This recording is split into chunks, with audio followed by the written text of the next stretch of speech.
Bismillahirrahmanirrahim. Assalamualaikum warahmatullahi wabarakatuh.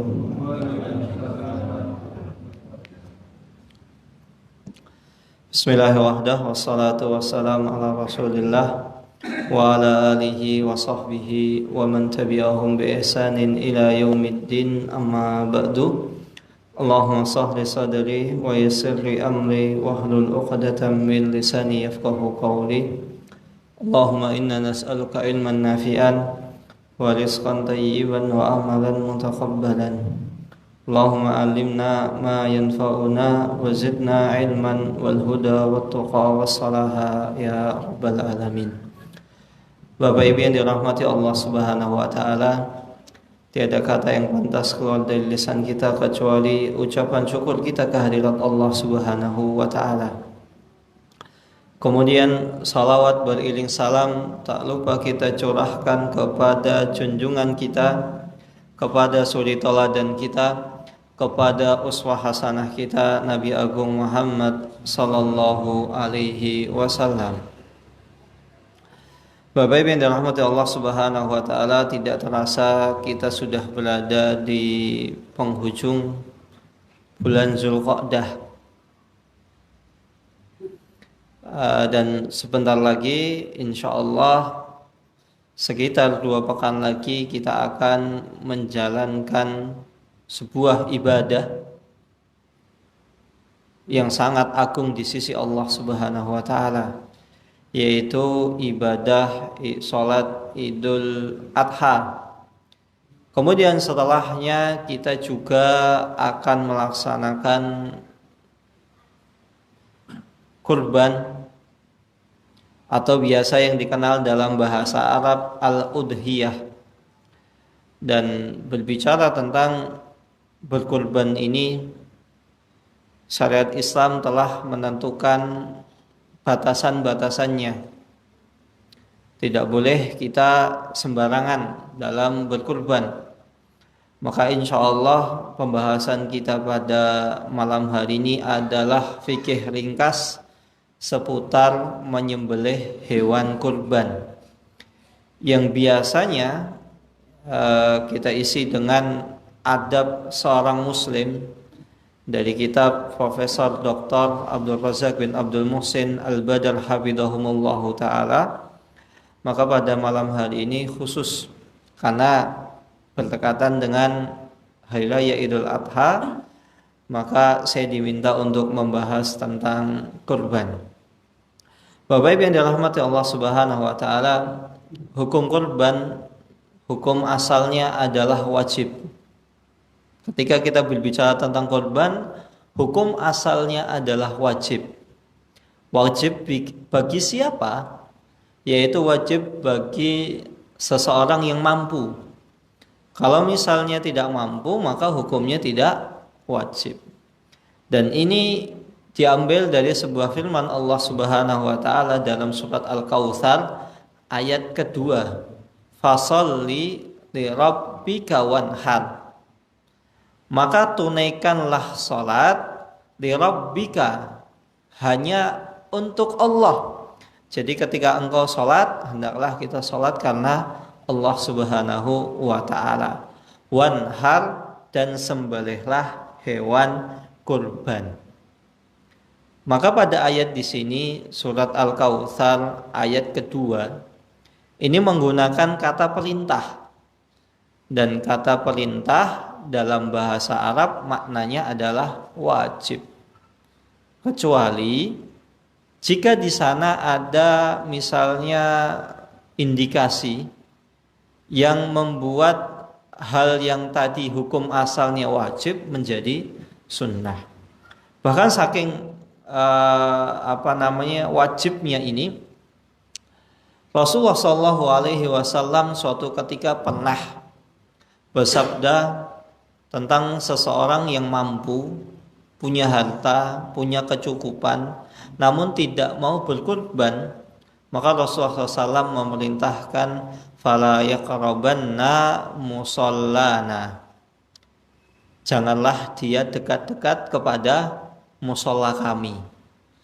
Musola, Bapak Ibu sekalian, Musola itu adalah maksudnya adalah tempat sholat id, bukan sebagaimana musola di masyarakat kita. Kalau di masyarakat kita ini musola adalah tempat yang tidak dilaksanakan di dalamnya sholat Jumat. Sholat sehari-hari 5 waktu ada, kecuali sholat Jumat. Tapi kalau dalam bahasa Arab, musola adalah istilah khusus untuk tempat dilaksanakannya sholat Idul Adha dan Idul Fitri. Nah, bagaimana kan Rasulullah SAW melarang dekat-dekat tempat sholat. Ya wis, nek ora oleh cedak-cedak aku rasa sholat. Nah, maka ketika dia tidak melaksanakan sholat Idul Adha, sholat hari raya Idul Adha atau Idul Fitri, maka bisa jadi orang tersebut itu dosa besar jika sengaja. Maka berkorban ini bukan sembarangan. Jika kita mampu, korban. Jika tidak mampu, ya sudah gitu. Bahkan saking pentingnya dalam syariat, dalam mata syariat tentang korban ini, korban adalah amalan yang paling mulia yang dikerjakan seseorang ketika berada di bulan Zulhijjah. Allah Subhanahu wa taala dalam surat Al-Fajr bersumpah walayalin asyr, dan demi malam yang 10 atau demi hari yang 10. Para ulama menafsirkan walayalin asyr di sini adalah 10 Zulhijjah. Jadi tanggal 1 sampai 10 Zulhijjah itu adalah hari yang paling mulia seseorang untuk beramal. Bahkan saking mulianya, saking pentingnya beramal di 10 awal bulan Zulhijjah, Rasulullah sampai memberi garansi tidak ada pahala yang setara dibanding seseorang yang beramal di 10 awal bulan Zulhijjah, kecuali seseorang yang mengangkat senjatanya berperang di jalan Allah, kemudian ketika pulang ke keluarganya tidaklah meninggalkan kecuali namanya saja. Maka beramal ini amal biasa, mau sedekah, mau sholat, apapun, ketika di awal bulan Zulhijjah itu lebih mulia dibanding seseorang jihad fisabilillah. Kecuali kalau dia jihad fisabilillah, pulang tinggal nama, baru amalan tersebut kalah. Namun di bulan Zulhijjah ini ada amalan yang paling ditekankan. Apa itu? Yaitu seseorang berkorban menyembelih ketika 10 tanggal 10 bulan Zulhijjah. Ini amalan yang paling mulia. Mau kita mau sholat, tahajud, mau puasa, mau sedekah, tidaklah sama dibanding seseorang seorang anak Adam, keturunan anak Adam, ketika sampai hari kurban dia berkurban, menyembelih hewan kurban. Menyembelih hewan kurban di sini ikut, maksudnya adalah dia bukan jadi jagalnya, bukan. Dia ikut patungan, ikut nyumbang. Maka tidak heran hukum kurban itu adalah wajib bagi yang mampu. Kemudian Bapak Ibu yang dirahmati Allah Subhanahu wa taala, kenapa kok kita ini disyariatkan untuk berkurban? Yang pertama, syariat kurban diperintahkan oleh Allah Subhanahu wa taala tidak lain dan tidak bukan dalam rangka agar manusia itu lebih mendekatkan diri kepada Allah Subhanahu wa taala. Siapakah di antara mereka itu yang benar-benar taat atau pura-pura taat? Atau sebenarnya imannya itu cuman apus-apusan? Contohnya apa? Mampu tapi tidak mau berkorban. Maka kalau seandainya sudah wajib bagi kita, kemudian kita tidak mau menjalankan kewajiban tersebut, ya jangan salah kalau misalnya nanti kita dapat misalnya musibah atau lain sebagainya. Saya pernah berdiskusi dengan seseorang, kebetulan orang tersebut masih kerabat, masih ada hubungan darah dengan saya. Pernah kerabat saya pernah bertanya apa hukum zakat bagi dirinya. Saya katakan wajib. Jenengan sudah wajib zakat. Berapa? 2,5%. Wah enggak, 2,5%. Tapi saya kalau zakat saya sudah setiap tahun. Berapa yang dikeluarkan? Saya zakatnya cuma 10 juta. 10 juta. Nah, 2,5% itu artinya adalah ketika 10 juta dikali 40 baru 100% ya. Artinya kalau seseorang punya harta mengendap senilai 400 juta, kan 10 dikali 40 400 juta. Zakatnya baru 10 juta. Tapi kerabat saya ini hartanya bukan 400 juta. Hartanya MM-an. Saya katakan itu nggak cukup. Loh, saya sudah mengeluarkan. Tapi itu nggak cukup. Hartamu itu banyak, Mas. Ada MM-an yang kamu keluarkan cuman 10 juta. Itu nggak ada 2,5%-nya. Akhirnya ya rapopo, yang penting aku jalan ke zakat. Bapak Ibu yang dirahmati Allah Subhanahu wa taala, memang ya namanya orang ya, kita sebagai manusia itu hanya bisa memberitahu. Ya sudah, kalau kamu ngeyel seperti itu, kalau terjadi apa-apa ya resiko sendiri. Yang jelas saya nggak mendoakan keburukan gitu. Tugas saya hanya memberitahu. Kemudian berlalu kurang lebih 4 tahun kemudian saya ditelepon, saya diminta untuk datang ke rumahnya. Ya saya datang. Ya udah, saya datang. Kenapa, Mas? Saya punya restoran 7 di luar Jawa, di Sumatera. Apa yang terjadi? Dari 7 restoran ini semua bangkrut, tinggal 1. Semua bangkrut, tinggal 1. Dan itu bangkrutnya, misalnya kalau bangkrut udah bangkrut, tutup restoran, misalnya rumah makannya disewakan kan bisa nggak? Karena bangunan permanen. Enggak. 6 outlet ini semuanya dijual. Coba bayangkan, 6 outlet ini semuanya dijual. Dulu 7, punya 7 restoran. Saya kayak itu, saya mau mengungkit masalah itu juga sudah terlanjur, tapi saya yakin ini ada kaitannya dengan ketidakpedulian seseorang dalam menjalankan perintah syariat. Maka kalau kita sudah wajib, sebisa mungkin kita menjalankan perintah tersebut. Kemudian hikmah yang kedua adalah kenapa kita diperintahkan untuk kurban, agar kita ini menghidupkan ajaran tuntunan Nabi Ibrahim alaihissalam, yang mana awal mula asbab nuzulnya kita ini diperintahkan untuk berkurban karena Nabi Ibrahim alaihissalam beliau bermimpi. Dalam mimpinya itu menyembelih anaknya yang namanya Ismail. Nah, karena Nabi Ibrahim ini orang yang mantep percaya, akhirnya pagi-pagi beliau mengatakan kepada Ismail, "Wahai Ismail putraku, sesungguhnya inni ara fil manami anni adbahuka." Sesungguhnya aku semalam tuh mimpi, aku diperintahkan untuk menyembelihmu.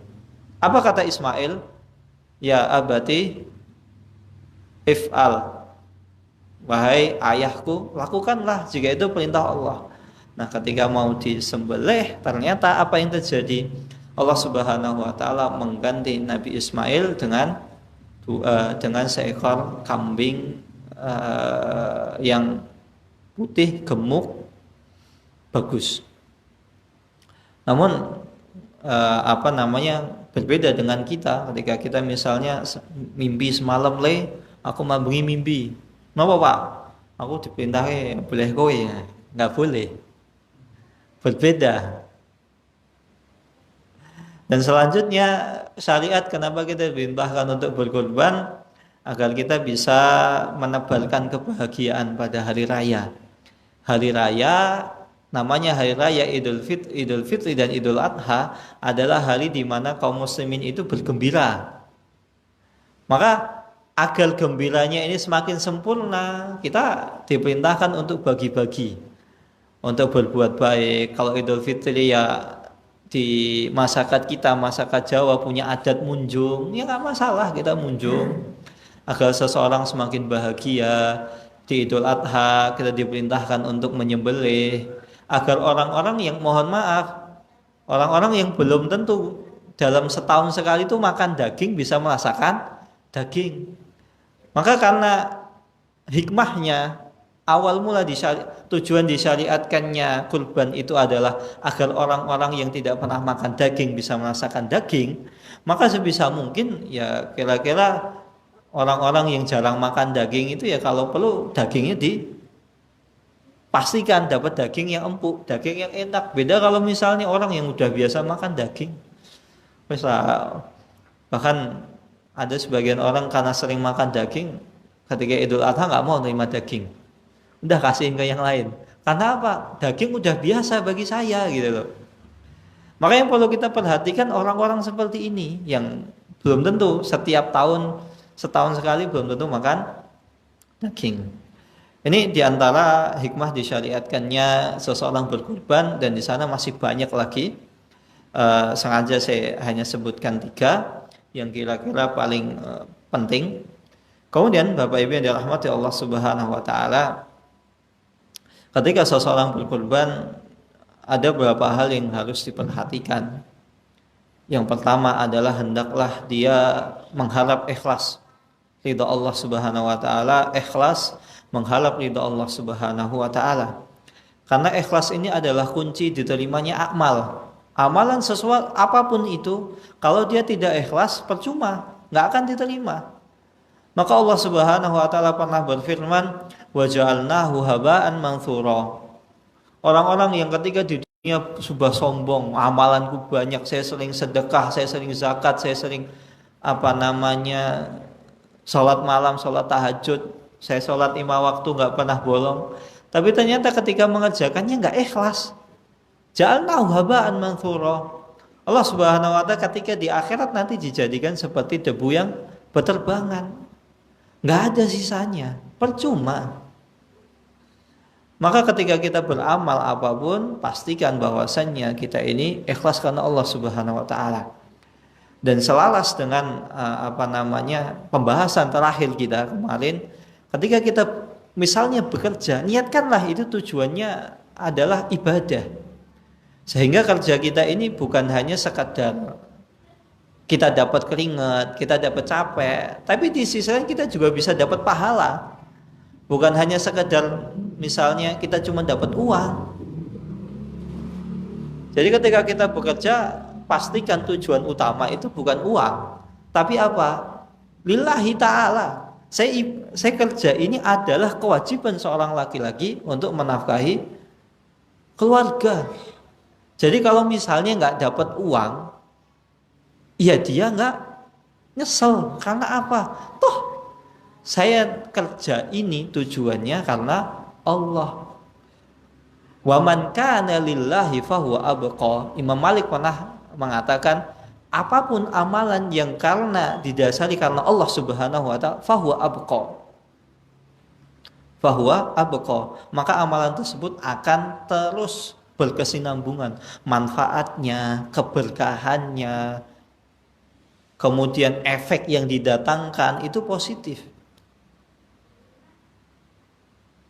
Maka ketika misalnya terlebih ketika berkurban, saya katakan tadi ini adalah amalan paling mulia di bulan Zulhijjah.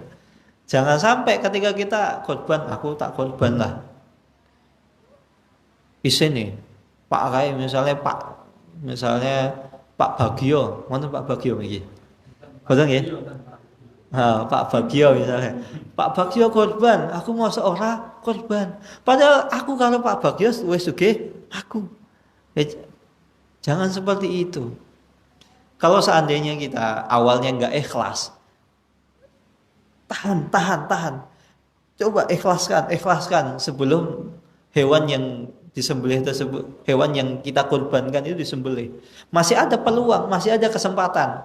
Begitu juga kalau ternyata korban itu bagi yang mampu itu wajib, ayo usahakan Bismillah. Dan sebenarnya korban itu nggak susah kok, asal niat. Misalnya tiap hari nyelengi 100, 200, 300 rupiah, 1000, 2000, insya Allah bisa. Buktinya apa? Korban itu ada orang yang mohon maaf, pekerjaan sehari-hari itu nggak tetap. Dapat uang sehari 100.000 aja udah alhamdulillah. Tapi ternyata ketika ada keinginan, 1 tahun nabung bisa beli. Bahkan ada anak kecil sering misalnya setiap dekat-dekat hari raya Idul Adha, misalnya ada berita anak kecil, anak SD, korban. Dari mana uangnya? Dari mana? Dari uang saku, ditabung. Kalau misalnya anak kecil itu bisa, apalagi kita. Insya Allah bisa, asal kita ada niatan. Kemudian yang kedua yang perlu kita perhatikan ketika kita hendak memotong, misalnya kita ingin berkurban, maka ketika kita memasuki bulan Zulhijjah, antara tanggal 1 sampai tanggal 10, kita dilarang untuk memotong rambut, kuku dan rambut itu ya rambut atas, kemudian jenggot ini haram jelas, mau Idul Adha atau tidak nggak boleh. Kemudian kalau kumis ya jangan, walaupun kumis ini diperintahkan untuk dicukur, tapi ketika Zulhijjah maka untuk sementara ditahan dulu 10 Zulhijjah. Nah, apakah ini berlaku cuma di awal 10 Zulhijjah? Tidak. Intinya di sini adalah sampai hewan yang kita kurbankan itu disembelih. Kalau misalnya disembelihnya tanggal 13, ya kita cukurnya tanggal 13. Tapi kalau misalnya kurbannya tanggal 12, ya kita baru cukurnya tanggal 12. Ya cukur, potong kuku, dan rambut itu ditunda sampai nanti. Nah, kenapa kita kok dilarang untuk potong rambut, potong kuku? Karena salah satu hikmah larangan tersebut, Allah Subhanahu wa taala menginginkan orang tersebut itu masih dalam keadaan sempurna. Sempurna di sini belum ada anggota tubuhnya itu yang kurang. Sehingga nanti dengan orang yang patuh taat selama bulan Zulhijjah, selama hewannya belum dipotong, dia tidak mau memotong rambutnya atau kukunya, maka insya Allah kuku dan rambut yang kelak akan dipotong tersebut akan menjadi saksi, akan bisa menyelamatkan seseorang dari api neraka. Dan ada juga yang mengatakan kenapa orang yang mau berkurban itu dilarang untuk potong rambut dan potong kuku, karena ini disamakan dengan seseorang yang sedang ihram. Orang ihram itu kan kalau sudah niat itu nggak boleh potong rambut, potong kuku sampai ihramnya selesai. Tapi kalau ihram kan sebentar. Ihram itu paling cuman umrohnya aja itu 2 jam. Anggap perjalanannya Madinah Mekah 5 jam lah, paling nggak 10 jam. Kalau kita Idul Adha kan 10 hari, agak lama.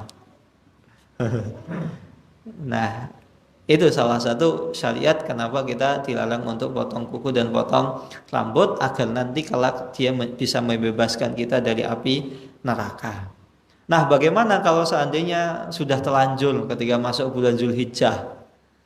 Nah, sebelum terlanjur, ini mumpung belum Zulhijjah, yang mau kurban sekarang, mau potong rambut silahkan, mau cukur, mau potong kuku silahkan sebelum masuk Zulhijjah.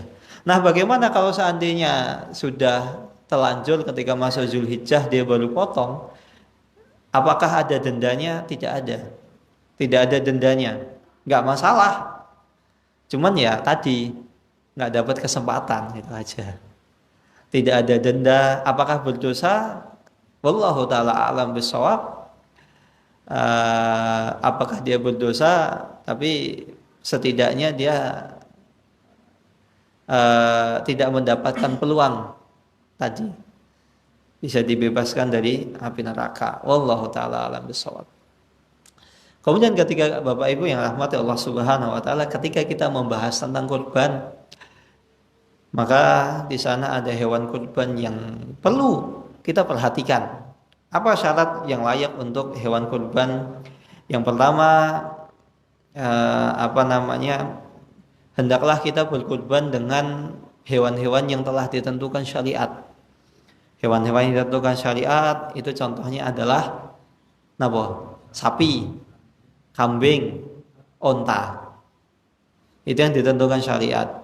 Maka kalau misalnya orang punya peternakan ayam, ayamnya ada 10.000, saya tak korban misalnya 5.000 ayam, nggak sah korbannya. Dia hanya bernilai sebagai sedekah, nggak dianggap sebagai korban. Karena ini tidak sah. Atau misalnya dia punya kandang kuda, misalnya punya hewan kuda banyak. Nah, aku tak korban pakai kuda. Nah, apa? Kuda itu dagingnya lebih banyak dibanding misalnya dibanding kambing. Mending kuda, nggak boleh. Karena ini tidak ditentukan, tidak ditentukan oleh syariat. Kita tidak boleh. Nah, yang sering jadi permasalahan, boleh nggak korban dengan misalnya kerbau? Kerbau itu kan seperti sapi. Apakah boleh? Hal yang lebih baik, yang aman, kita nggak usah korban dengan kerbau. Walaupun kerbau kan dagingnya lebih banyak dibanding sapi. Tapi untuk kehati-hatian, namanya ibadah kan kita cari yang pasti ya. Mantep pasti dapat pahala, sapi aja. Walaupun kerbau dagingnya lebih banyak. Ada sebagian yang mengatakan boleh, ada yang mengatakan nggak boleh. Tapi ya daripada gambling, cari yang enak-enak aja lah, nggak usah. Sapi masih banyak kok. Apalagi kalau kita mau nyari sapi, misalnya agak jauh sedikit ke Gunung Kidul, kemana? Klaten, kalau Klaten orang Pak, Gunung Kidul Pak, dalam-dalam. Wonosari, di perumahan saya itu dapat sapi, harganya itu 18 juta.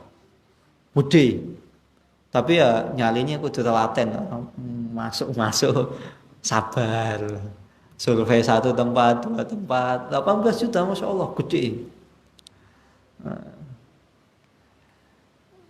Dan ini misalnya selain dari 3 hewan ini, walaupun harganya lebih mahal, dagingnya lebih banyak, tetap tidak diperbolehkan, nggak boleh.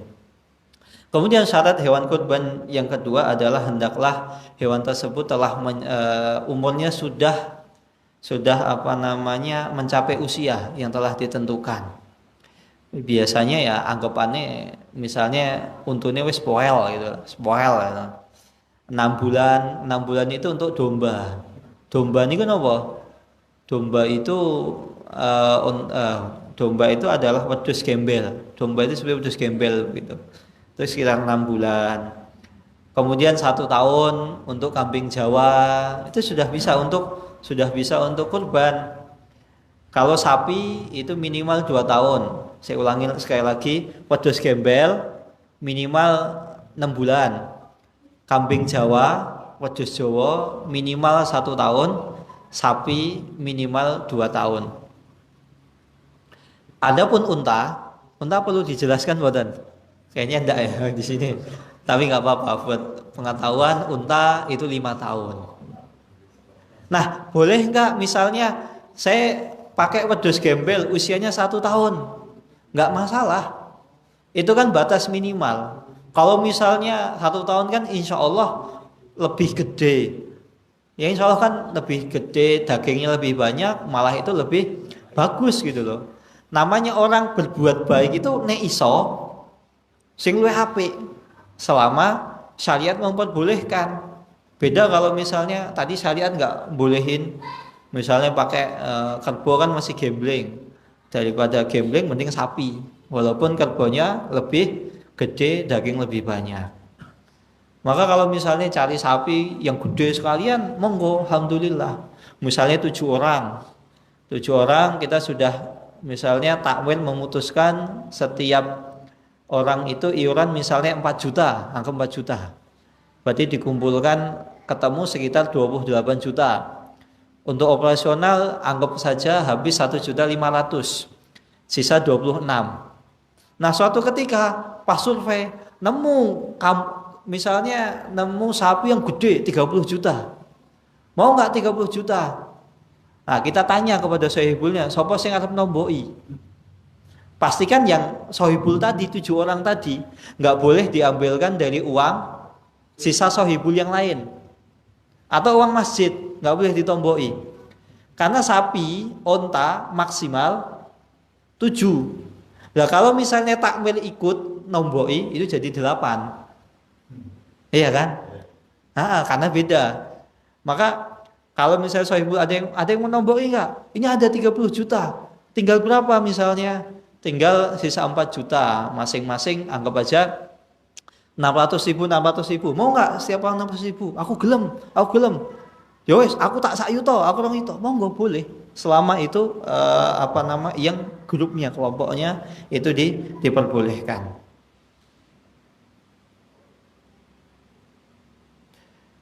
Dan ini batas minimal menunjukkan nggak boleh di bawah itu. Misalnya wadus gembel 5 bulan nggak boleh.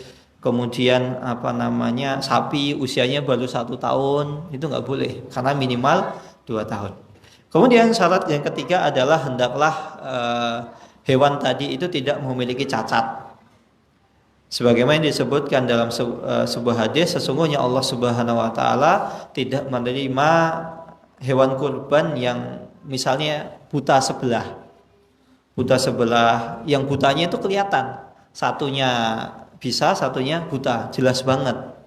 Atau misalnya yang sakit, kambing yang sakit, sapi yang sakit, nggak boleh. Dan alhamdulillah sekarang kalau mau cari sapi kan harus ada stempelnya ya. Nah ini sudah sudah dicek sama dinas kesehatan, bebas dari PMK atau tidak dan lain sebagainya. Dan tidak boleh yang misalnya hewan yang pincang nggak boleh, atau yang kurus ini kurus banget nggak boleh. Nah bagaimana kalau seandainya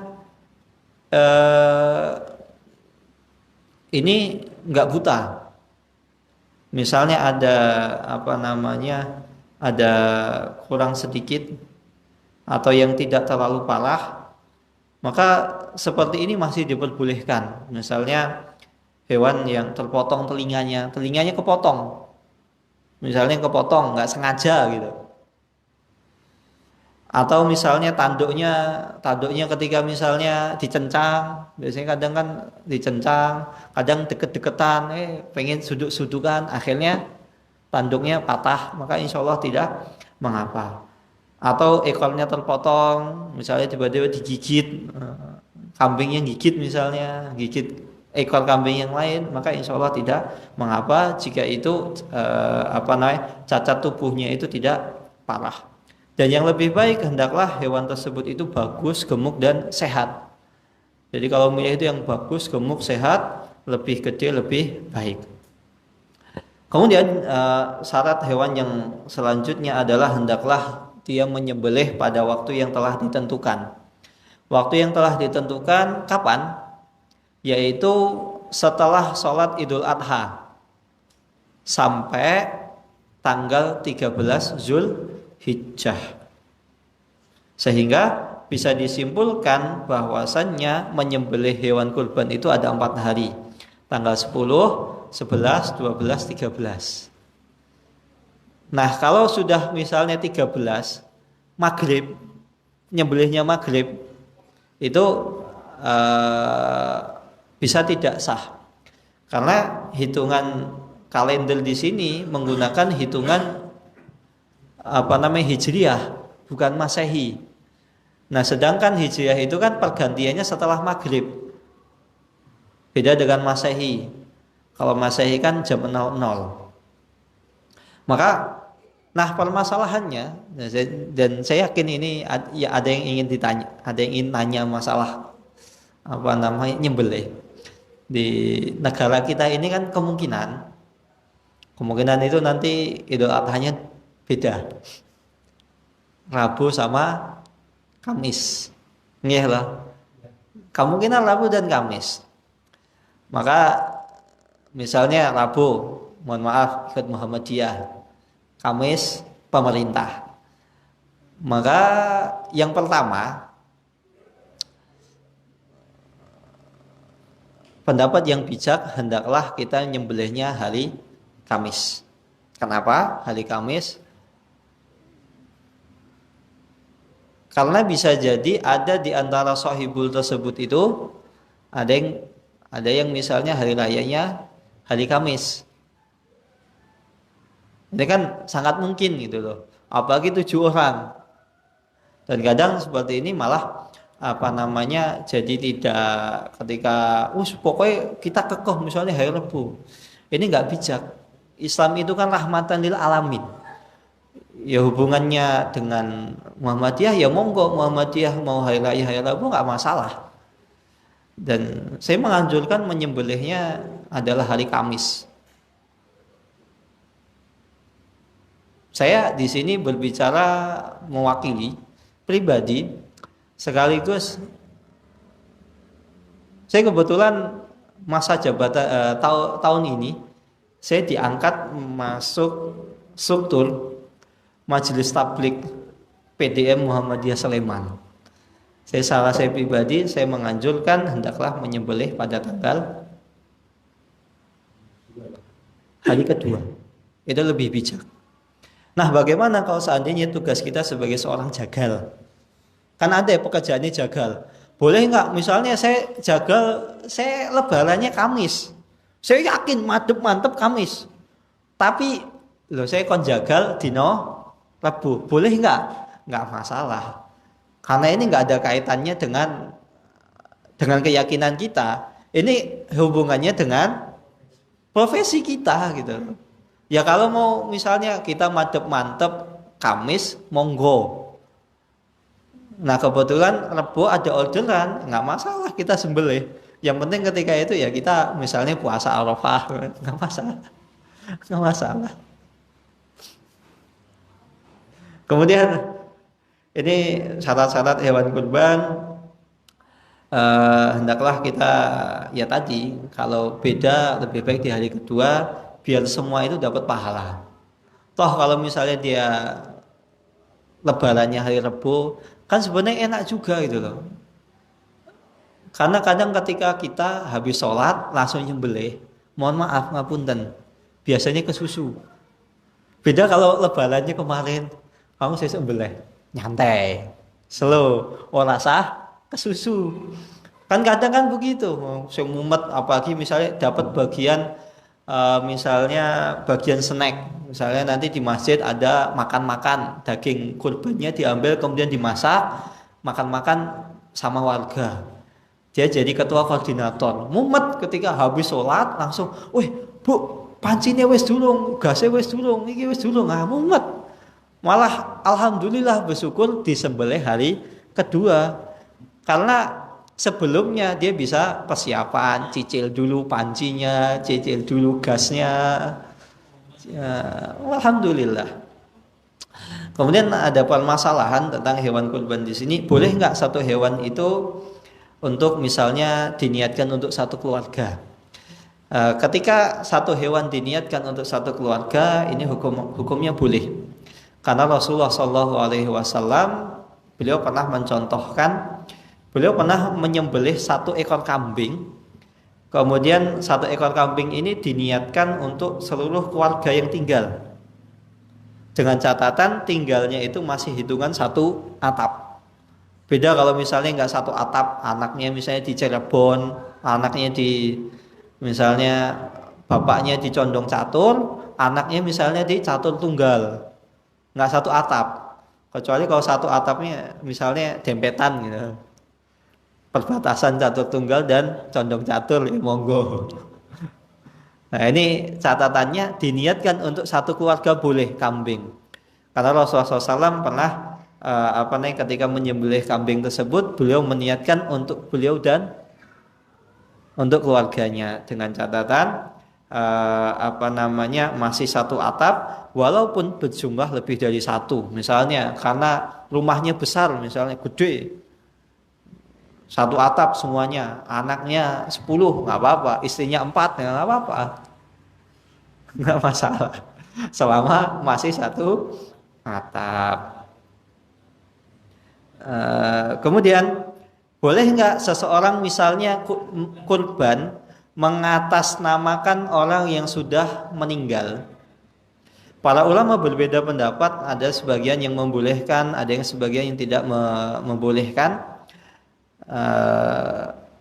Dan saya lebih condong kepada pendapat Imam Ahmad dan Imam Malik.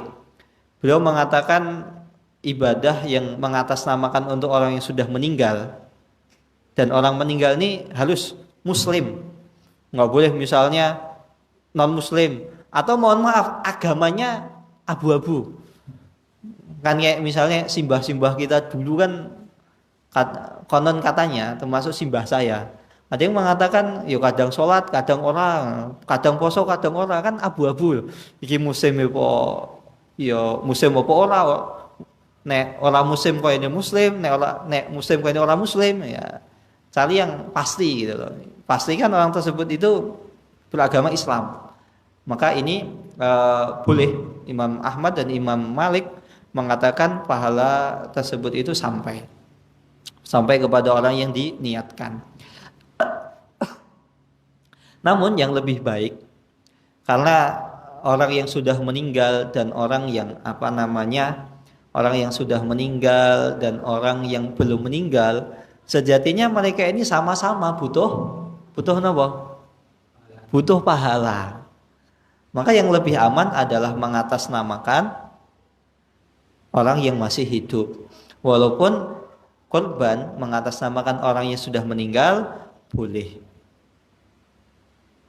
Dan lebih ditekankan lagi, misalnya bapak dulu wasiat kepada saya, kamu setiap tahun harus korban gitu. Ya, kita laksanakan. Atau misalnya orang tua kita pernah nadar, maka kita harus melaksanakannya, karena nadar itu hukumnya wajib untuk ditepati. Kemudian permasalahan selanjutnya adalah boleh nggak seseorang itu berhutang untuk korban? Boleh nggak utang untuk korban? Boleh.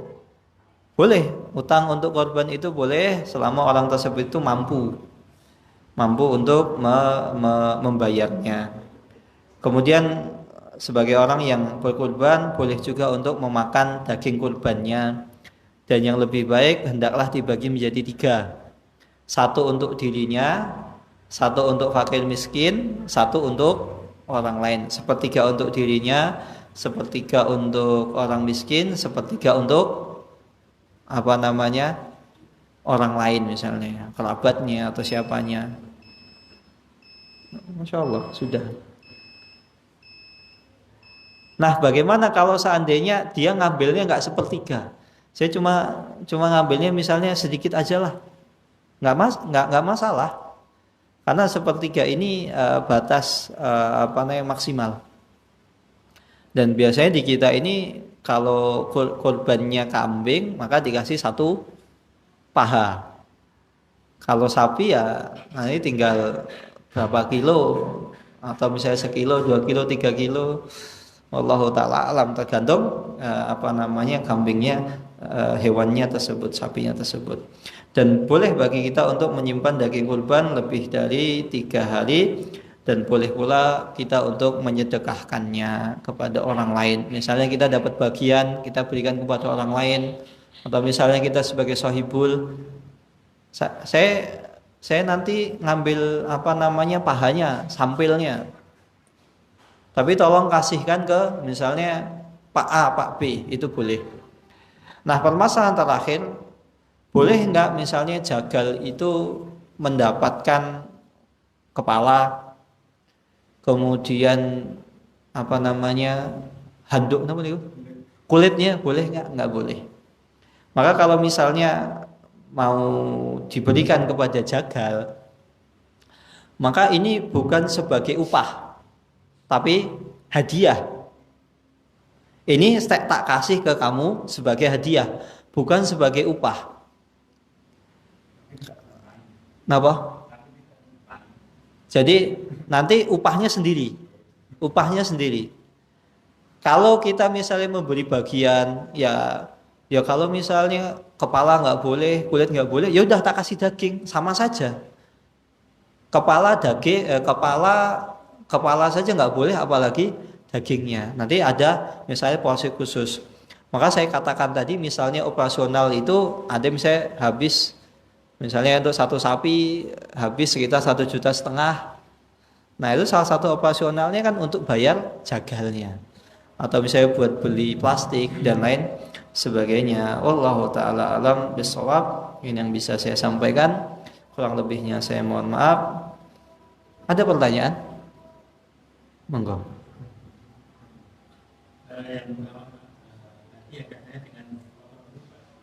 Nggih.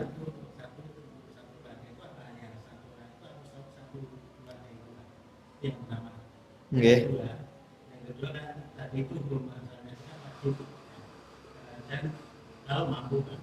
Yang ketiga kurang lingkungan, kurang mampu misalnya itu banyak. Tapi pada saat ini cash itu nggak punya. Ada sebenarnya ada seperti tadi itu, tapi untuk cari pinjaman ini ya susah. Soalnya kalau misalnya ini kan ada. Ini solusinya. Baik, yang pertama, apakah larangan untuk memotong kuku tadi berlaku untuk satu keluarga misalnya?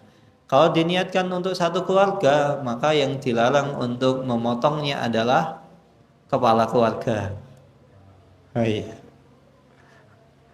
Nah, kedua permasalahannya adalah tadi kan korban itu hukumnya wajib bagi yang mampu. Nah, bagaimana kalau seandainya seseorang kaya, asetnya di mana-mana, tapi nggak punya uang cash? Maksudnya begitu Pak? Ya ngambil, ya kan biasanya orang kaya itu memang nggak punya uang cash Pak. Tapi di ATM-nya banyak, kan ngambil di rekeningnya bisa.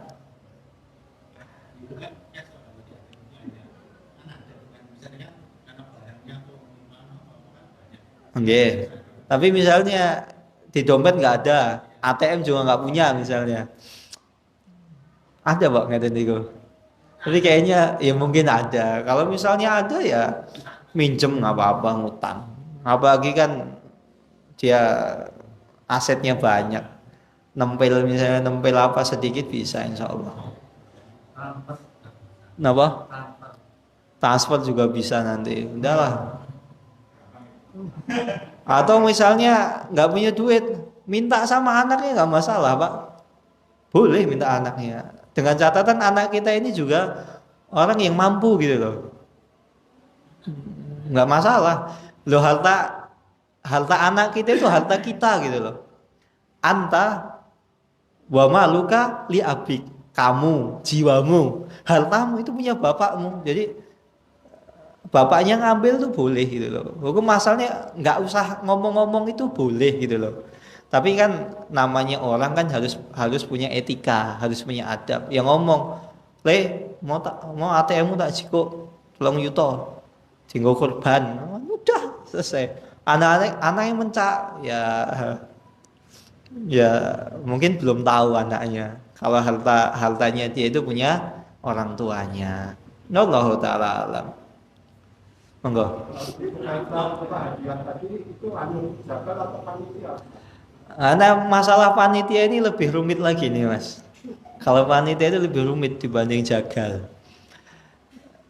Begini Mas, kalau panitia, saya pribadi lebih condong panitia itu hukumnya itu sama dengan jagal, sehingga nggak boleh dikasih daging. Kalaupun dia dapat daging yang wajib. Contohnya apa?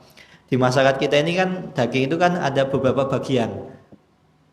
Warga kan otomatis dapat. Kalau dia dapat bagian dari karena dia sebagai warga, maka itu boleh. Atau sohibul, maka dia dapat. Nah kadang panitia ini, kalau secara pendapat saya lebih condong panitia itu sebagai hukumnya sama seperti jagal, nggak boleh ambil bagian khusus panitia. Cuman permasalahannya di sekarang itu panitia itu nek misal nek lagi kayak daging doramoro. Iya. Benar. Nggak ada yang nolong gitu, nggak ada yang bantu. Ya bisa saja kita misalnya nyewa jagal melantasi sampai selesai, bisa saja. Tapi kan kita kurban itu bukan hanya sekedar bagi-bagi aja. Kita ini pengen dalam momen setiap setahun sekali semua keluarga itu kumpul. Dan salah satu sebab bisa mengumpulkan itu dengan kurban. Nah kayak tadi misalnya nera dikei daging ora teko. Yang kedua selanjutnya adalah kalau misalnya dikasih uang, misalnya bayaran, itu juga belum tentu mau kok. Belum tahu mau siapanya. Sohibulnya iuran lagi belum tentu mau. Takmir ya belum tentu gitu loh. Maka lebih enak ya sudah dikasih saja. Kenapa? Ya dikasih aja hadiah gitu. Dikasih hadiah begitu. Kenapa? Dikasih hadiah. Bukan upah. Ini hadiah gitu loh. Dan permasalahan seperti ini saya yakin di setiap tempat itu ada. Termasuk di perumahan saya kebetulan kan jadi ketua panitia Idul Adha tahun ini. Saya tanya mumet nih. Saya itu condongnya itu sama kayak jagal. Tapi ini latih kayak iora teko. Sohibul ditarik lagi kan nggak mungkin gitu loh. Pak, iuran meleh tinggi apa? Bayar jagal atau misalnya bayar panitia. Ya panitia ngapain dibayar? Nek jagal cocok dibayar. Nah, kan tambah rame meleh. Ya kasih aja hadiah begitu. Jadi kadang fikih itu uniknya seperti itu ya. Kenapa? Nggak. Dia bagian masyarakat. Nah misalnya, posisi dia jagal, kemudian dia salah satu anggota masyarakat warga kampung tersebut. Kalau warga kampung kan dapat bagian khusus, ini wajib. Nah kalau jagal kan dia dapatnya upah, nggak boleh dikasih. Oh panitia. Nah, kalau panitia ya tadi mending kasih hadiah mawon Pak. Daripada ini apa ya? Kadang kita ngomong masalah panitia itu boleh ngambil daging atau tidak, itu rumit Pak. Yang kita ajak omong belum tentu paham fikih. Realita di masyarakat juga serba dilematis. Maka ya sudah berikan saja misalnya daging sebagai hadiah. Wallahu taala alam. Tapi kalau jenengan nanya, ini kalau nanya saya ya. Kalau misalnya Masteri nanya Ustadz Ami, dijawabnya dapat dibayar, nggak boleh ngambil daging. Pendapat Ustadz Ami nggak boleh ngambil daging. Kalau saya kalau misalnya ada harus bayar lagi, itu malah rumit gitu loh. Malah nanti mau ngarep korban malah dadak udul. Terlebih lagi kita ini hari raya, harusnya kita ini bergembira, akur, rukun, daripada ribut, lah kasih hadiah aja. Jadi akadnya hadiah. Wallahu taala alam. Ya, masya Allah ya. Insya Allah selanjutnya itu nanti sunnah berhari raya. Materi selanjutnya yang bisa saya sampaikan, saya mohon maaf jika banyak salah kata. Kita tutup dengan doa khawatul majlis. Subhanakallahumma wa bihamdika asyhadu an la ilaha illa anta astaghfiruka wa atubu ilaik. Wassalamualaikum warahmatullahi wabarakatuh.